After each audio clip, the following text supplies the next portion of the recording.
The Inferno of Dante, Canto 5. Thus I descended out of the first circle down to the second, that less space begirds, and so much greater dole that goads to wailing. There standeth Minos horribly, and snarls, examines the transgressions at the entrance, judges, and sends according as he girds him.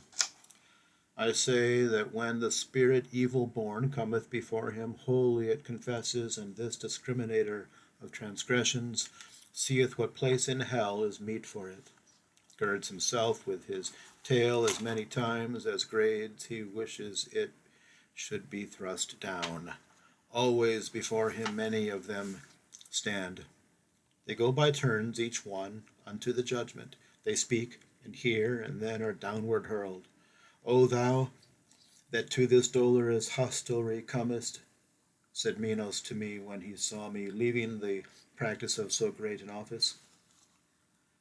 Look how thou enterest, and in whom thou trustest. Let not the portal's amplitude deceive thee. And unto him, my guide, why criest thou too? Do not impede his journey, fate ordained. It is so willed there where is power to do that which is willed, and ask no further question. And now begin the dolesome notes to grow, audible unto me. Now am I come, there where much lamentation strikes upon me. I came into a place mute of all light, which bellows as the sea does in a tempest, if by opposing winds 'tis combated. The infernal hurricane that never rests hurtles the spirits onward in its rapine, whirling them round and smiting it molests them. When they arrive before the precipice, there are the shrieks, the plaints, and the laments. There they blaspheme the puissance divine.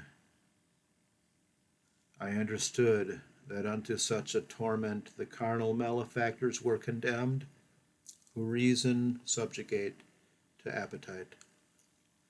And as the wings of starlings bear them on, in the cold season, in large band and full, so doth that blast the spirits maledict. It hither, thither, downward, upward drives them. No hope doth comfort them for evermore, not of repose, but even of lesser pain. And as the cranes go chanting forth their lays, making in air a long line of themselves, so saw I coming, uttering lamentations, shadows borne onward by the aforesaid stress. Whereupon said I, Master, who are those people whom the black air so castigates? The first of those of whom intelligence thou fain wouldst have. Then said he unto me, the Empress was of many languages. To sensual vices she was so abandoned, that lustful she made licit in her law to remove the blame to which she had been led. She is Semiramis, of whom we read that she succeeded Ninus and was his spouse. She held the land which now the Sultan rules. The next is she who killed herself for love, and broke faith with the ashes of Sychaeus. Then Cleopatra the voluptuous. Helen I saw, for whom so many ruthless seasons revolved, and saw the great Achilles, who at the last hour combated with love. Paris I saw, Tristan, and more than 1,000 shades did he name and point out with his finger, whom love had separated from our life. After that I had listened to my teacher naming the dames of eld and cavaliers. Pity prevailed, and I was nigh bewildered. And I began, O poet, willingly speak would I to those two who go together and seem upon the wind to be so light. And he to me, thou'lt mark when they shall be nearer to us, and then do thou implore them by love which leadeth them, and they will come. Soon as the wind in our direction sways them, my voice uplift I, O ye weary souls, come speak to us, if no one interdicts it. As turtle doves, called onward by desire, with open and steady wings to the sweet nest, fly through the air by their volition borne, so came they from the band where Dido is, approaching us athwart the air malign, so strong was the affectionate appeal.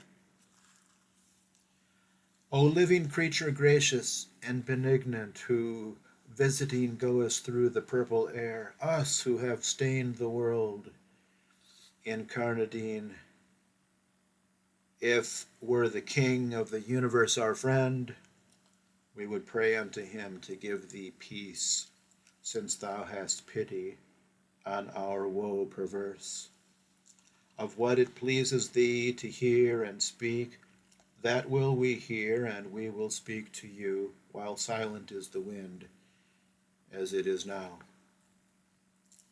Sitteth the city wherein I was born, upon the seashore where the Po descends to rest in peace with all his retinue. Love, that on gentle heart doth swiftly seize, seized this man for the person beautiful. Thou wast ta'en from me, and still the mode offends me. Love that exempts no one beloved from loving, seized me with pleasure of this man so strongly, that as thou seest, it doth not yet desert me. Love has conducted us unto one death. Kina waiteth him who quenched our life. These words were borne along from them to us. As soon as I had heard those souls tormented, I bowed my face, and so long held it down until the poet said to me, What thinkest? When I made answer, I began, Alas, how many pleasant thoughts, how much desire conducted these unto the dolorous pass. Then unto them I turned me, and I spake, and I began, Thine agonies, Francesca, sad and compassionate to weeping make me. But tell me, at the time of those sweet sighs, by what and in what manner love conceded, that you should know your dubious desires, and she to me, there is no greater sorrow than to be mindful of the happy time in misery, and that thy teacher knows. But if to recognize the earliest root of love in us thou hast so great desire, I will do even as he who weeps and speaks. One day we reading were for our delight, of Launcelot our love did him enthrall. Alone we were, and without any fear. Full many a time our eyes together drew that reading, and drove the color from our faces. But one point only was it that o'ercame us, when as we read of the much longed for smile, being by such a noble lover kissed, this one, who ne'er from me shall be divided, kissed me upon the mouth all palpitating. Galeotto was the book, and he who wrote it. That day no farther did we read therein, and all the while one spirit uttered this. The other one did weep so, that for pity I swooned away, as if I had been dying, and fell, even as a dead body falls.